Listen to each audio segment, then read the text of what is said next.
অনেকেই বলে শুট করা তো একটা নরমাল ব্যাপার, কিসের আবার অত পরিশ্রম, কিন্তু যারা করে তারাই বোঝে শুট করতে কতটা পরিশ্রম। একটা ভালো কন্টেন্ট দেওয়ার জন্য আমাদের কিন্তু প্রচুর মাথা খাটাতে হয়, কারণ নরমাল কন্টেন্ট দিলে তোমরা কেউই ভিডিও দেখতে চাইবে না, সবাই স্কিপ করবে। তাই আমরা সব সময় কিন্তু তোমাদের বেস্ট ভিডিওটাই দেওয়ার চেষ্টা করি, যাতে তোমরা ভিডিও দেখে মজা পাও আর আমরাও নতুন নতুন ভিডিও করার উৎসাহ পাই। এই কয়দিন থেকে তোমরা তো জানোই কেমন রোদ পড়েছে, গরমে একদম থাকাই যায় না, তার মধ্যে শুট করা যে কি সমস্যা। এই রোদে মানুষ ঘরেই থাকতে পারে না, আর আমরা শুট করলে তো রোদ ছাড়া হয়ই না, কারণ ছায়ার ক্যামেরা কোয়ালিটি একদমই বাজে হয়। আমি তো এমনিতেই কালো, তাও যখন কিছু লোক বলে উষা তুই কালো পড়ছিস, তখন আর কি বলবো। আমার দুঃখের কথা আমি সবাইকে না বললেও তোমাদের সঙ্গে আজকে শেয়ার করবো। আমাদের টিম মেম্বাররা যখন আমাকে দিয়ে শুট করায়, প্রচন্ড রোদে আমাকে দাঁড় করিয়ে রাখে। রোদে এই যে আধা ঘন্টা 1 ঘন্টার মতো দাঁড়িয়ে থাকতে হয়। যদি আমরা 5 মিনিট রেস্ট করি তো আধা ঘন্টা আমাদের রোদেই দাঁড়িয়ে থাকতে হয়। তাহলে তোমরাই এখন বলো আমি কালো পরবো নাকি ফর্সা হবো? যাই হোক, তখন আমি লোকদের একটা কথাই বলি, কালো মানুষের আবার কিসের কালো পড়া? তোমরা তো 3 মিনিটের ভিডিও দেখে ভীষণই মজা পাও, সেটা আমাদেরও ভালো লাগে, কিন্তু এমনও দিন যায় যে একটা 3 মিনিটের ভিডিও করার জন্য আমাদের সারা দিনটাই চলে যায়। তবে যাই বলো না কেন, আজকে কিন্তু আমার ভাগ্যটা একদমই ভালো। আজকে শুটটা কিন্তু ঘরের ভিতরেই পড়েছে। ঘরে শুট করার ভাগ্য হলেও ওয়েদার চেঞ্জ হওয়ার ভাগ্য কিন্তু আমার একদমই ছিল না। যেহেতু গরমের দিন, গরম তো লাগবেই, তার মধ্যে শাড়ি পরে গয়নাগাটি পরে সাজুগুজু করে শুট করতে বসা, তো বুঝতেই পারছো গরমের দিনে সাজলে তো আরো বেশি করে গরম লাগে। পিছনের ব্যাকগ্রাউন্ড দেখেই তোমরা আশা করি সবাই বুঝতে পেরেছো কি ধরনের শুট হতে চলেছে। এইরকম ব্যাকগ্রাউন্ডের শুট তোমরা এর আগেও অনেক কয়টা ভিডিওতে দেখেছো।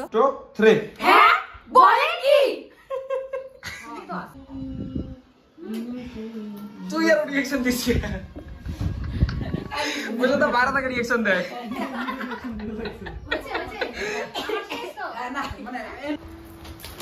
ওর সাথে আমার বিয়ে হয়েছে, তুই কেন আসছিস এখানে? ভিডিওগুলোতে তোমরা কিন্তু আমাদের প্রচুর ভালোবাসা দিয়েছিলে। আশা করি এই ভিডিওটাতেও তোমরা আমাদেরকে সেম ভালোবাসা দিবে। ভিডিওটা already Hasi tablet YouTube channel and Facebook পেজে পোস্ট হয়ে গেছে, তোমরা যাও গিয়ে ভিডিওটা দেখো, আর কেমন লাগলো কমেন্টে কিন্তু অবশ্যই জানিও। আজ কিন্তু আমাদের শুটে 2 জন অতিথি ছিল, সেটা হচ্ছে রাহুলদা আর রাহুলদার বউ মানে কেয়া বৌদি। আর পূজা আর আমার কথা কি বলবো, পূজা আর আমাকে তো চেনই। বলেদের বাড়িতে শুট করে এসে দেখি বাপরে ওদের গাছের আম কত বড় বড় হয়ে গেছে। আমি সবাইকে বললাম আম মাখা খাই, কিন্তু ওরা সবাই আমাকে বকা দিল, বললো যে শুটের সময় শুট যখন শেষ হবে তারপর তুই কি খাস খাবি। ঠিক আছে পরে খাওয়া যাবে, আম গাছে আবার বেশিক্ষণ থাকলে আরো লোভ লেগে যাবে। তাই আমি চলে আসলাম ঘরে, পূজা ডায়লগ দিচ্ছে আর আমি এইখানে বসে বসে শুনছি। তোমাদের ফুলসজ্জা বন্ধ করো।